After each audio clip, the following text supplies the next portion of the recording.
Avios Spitfire 1.4 meter. When you're looking for a warbird, you want one that has decent ground handling, fantastic speed and performance.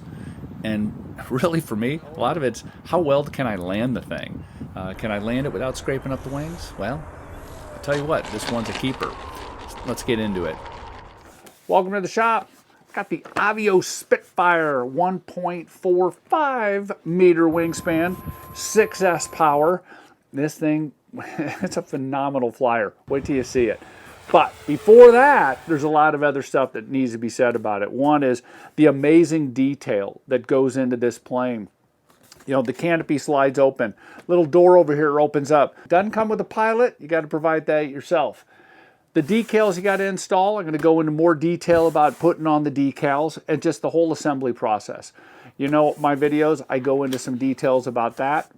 And then I fly the heck out of it. I'm going to do a lot more landings with this plane because everybody's afraid of landing warbirds. So I'm going to show you how I go through the process of landing this plane. And then we're coming back to the shop, talk more about it as far as summarize. Is this the right plane for you? Maybe. If you're interested in this plane, there's a link in the description below. If you have any questions, leave a comment. And of course, as always, please, if you like these videos, hit that like button. It helps out the channel an awful lot. Appreciate it. Stick around. Let's get into it. As you'll see in the video, there's a little more assembly involved here with this plane. This Avios has super scale details. They tried to hide all the control surfaces. The flaps and the ailerons are mechanical hinges, and there's a channel there for the control rod, and it's hidden. Got a little ball link right there. It's pretty cool. Now that said, as you'll see in the assembly, I was really frustrated with trying to get that set up. Got a couple carbon fiber spars. Got the horizontal stabilizer. That is a foam hinge. And you'll see also, interestingly, that there's no control rod controlling this that's exposed. It's really cool how they hid everything. The fuselage it's an attractive plane. There's just no doubt about it. It has a mechanical latch for the hatch. A lot of room in the battery compartment. Decent quality strap. It's a hard plastic tray I put on my typical shelf liner. Anyway, you'll see all that. The tail section, you'll notice there's a control rod that's for the rudder. That's real small. And there's also some little plastic square thing that'll look odd. Oh, that's where the elevator controls are. Rudder has mechanical hinges and it has a red light in the back. Pretty cool. I recommend you print out all the documentation, the manuals for this. You need to print out the quick start guide. It's not included in the box, so just find that, print that, but also get the manual and print off that entire thing. It will help you during the process and setup and applying with the decals. As I mentioned before, there's a fair bit of assembly, a lot of gluing of little plastic parts. There's just a lot to that. Now, it doesn't take much time. But it just takes a little bit more time. Then you're just not going to screw it together and go fly the next, within an hour.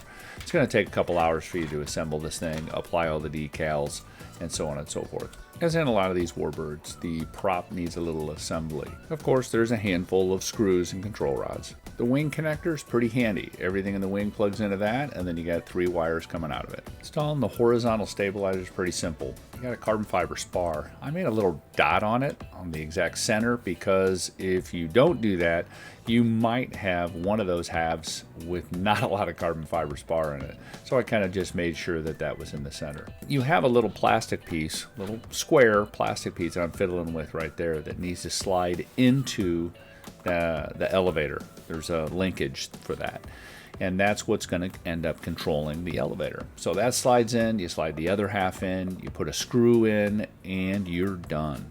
The rudder has a light on the back, so you got to plug that in. The plug's exposed right there. Then you'll tuck the wires in a little bit. And then the rudder just snaps in place. The bottom hinge part takes a little bit more force to make it work. And then the one in the middle and the top, that just click into place. Make sure they're solid, and you're good. Neat little feature. They give you a way of adjusting your wheel and your rudder with a little grub screw right there in that little hole. There's another hole on the other side. It's pretty ingenious. The instructions call for gluing the wing halves together. Don't know if that's necessary, but I am putting on just a dab or two of foam tack before I slide the two parts together. This little guy right here is going to make your wiring a lot cleaner. Your aileron, flap, and gear and lights connect into that. And then you'll have 3 wires that connect into the fuselage, which will go to your receiver. 2 little plastic pieces that kind of hold the wing together. And pretty simple, just put them in place and you're good. There are lots of little plastic parts that need to get glued on. I use foam tack. I roughed them up a little bit with sandpaper and just glued them in place. Attach the wing with 4 screws and that's all locked down. Now let's get into the control surfaces and such. Connecting the ailerons and the flaps in the wing, it's really cool that the control rods are hidden, but boy, it is a frustrating thing to get those to fit in there.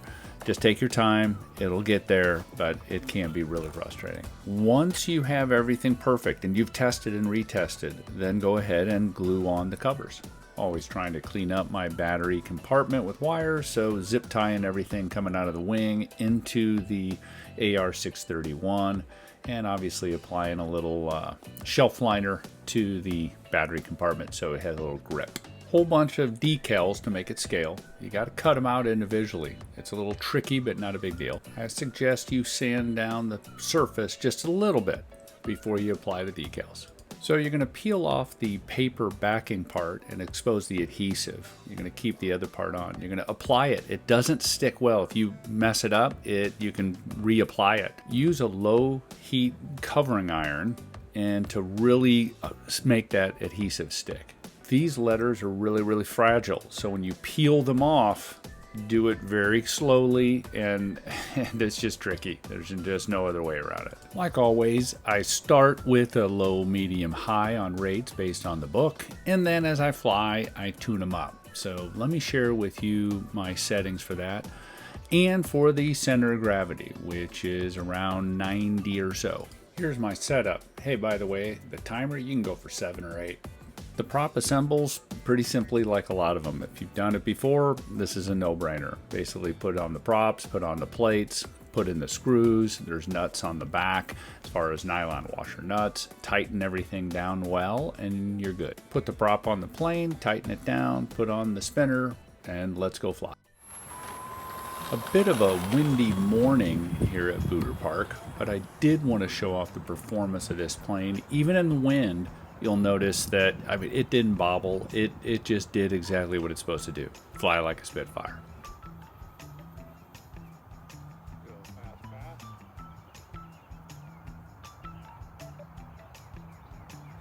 It's not a 100-mile-an-hour plane. I actually got it up to about 75 or so, according to my GPS, which is more than enough power. This thing has torque. It will climb for days. It'll do big, huge loops. It does it all.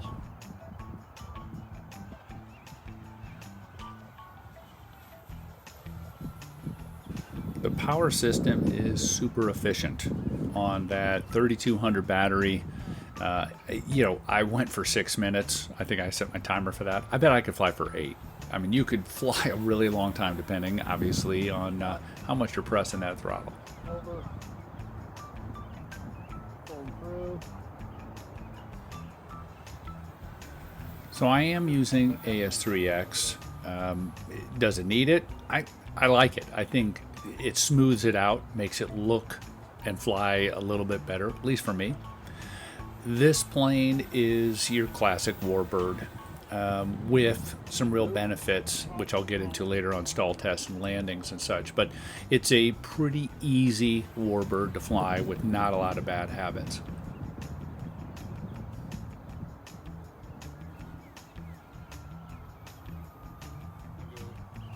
Slow flyby. There is just something awesome about a Spitfire coming in for an approach. Here I'm just doing a slow flyby, full flap. Most of my landings that I'll share, I'm going to do a bunch of landings and kind of talk through those because it's a Spitfire. You got a really narrow landing gear and that can be a challenge sometimes to not scrape up the wings. So this plane being a warbird, you'd think that it would have some bad tendencies. Let me take you through the stall test and show you what I found out with this. Big surprise. The stall test just surprised the heck out of me. I mean, I'm yanking back and it's nothing. Wow, that's the stall test.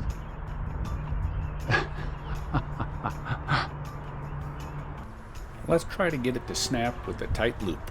Tight loop. Wow, it didn't. Yeah, that's really nice. You know, a warbird that'll fly like that is pretty darn cool. Backing off throttle.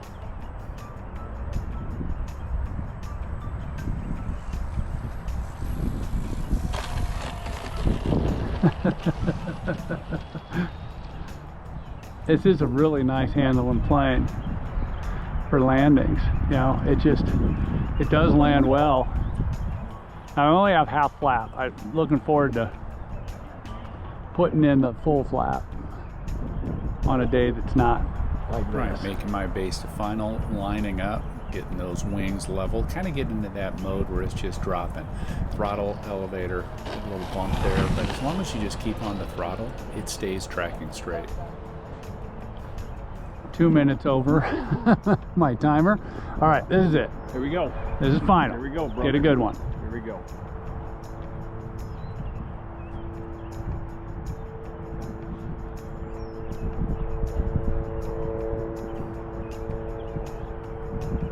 It is a good, consistent landing plane. You just, you know, modulate the throttle, feeding in some elevator, slow her down, plant the tail at the end, and we're done. Welcome back.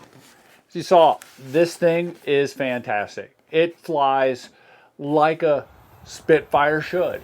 Super scale looks, flies scale. I mean, it's just everything about it exudes awesomeness. I really, really enjoy this plane. I love Spitfires. There's fuselage, a big one right behind me. And I'm not going to say which one flies better yet. I'm going to do a head-to-head. That's coming someday. But this one flew just as I would expect a great Spitfire to fly. Fantastic plane with some real, I guess, super positives about it that I did not expect. But before that, let me real quick talk about how I thought the parts and pieces and assembly went together. You know, as far as, for the most part, it was a no-brainer. Everything kind of went together just fine. You had a little gluing, a little screwing, a lot more things had to be glued onto this, and there's a little bit more assembly required. You had to install the decals, which took a little patience. The thing that drove me nuts, the thing that I'm not a guy that cusses, but boy did I want to when I was putting on the control rods for the ailerons and the flaps. Getting those aligned perfectly, and just, it was very fiddly. My eyes, you know, old eyes, it's just a pain. It was just really rough. That was it. And again, it was worth it. The way this plane flew, and that's really the bottom line. How does this plane fly? And I loved it. I was flying in horrible windy conditions. It didn't care. It would lock in on the landings, even though it was bouncing around. I have AS3X on it. And even with, you know, just the wind, it didn't care. Super long flight times. I mean, I was flying with a 3400, and it just, I could have gone probably for 8 minutes if I wanted to. Stall test, as you saw, I couldn't believe it. Maybe I need more elevator, but to fly it, and you saw when I was trying to get an accelerated stall, I couldn't. This plane just handles exceptionally well. I'm really impressed with it. Landings, every time I took it out, it was pretty windy. I didn't have a super calm day. So all my landings were on the mains and with power. Love to start playing with it to try to get some 3 points out of it. And I'm sure based on the way it took that stall test, it'll probably be fantastic. This is a great plane. This is for someone who's looking for a scale Spitfire warbird that knows how to fly fast planes, that, you know, require a little finesse on landing, because that narrow landing gear, if you don't nail it right and you're not on that rudder, you're going to scrape up a wingtip. So if you like this plane, there's a link in the description below. If you have any questions, please leave a comment. Also, as I mentioned, I have a playlist on all warbirds, so that's also in the description. Thanks for watching. Have a great day.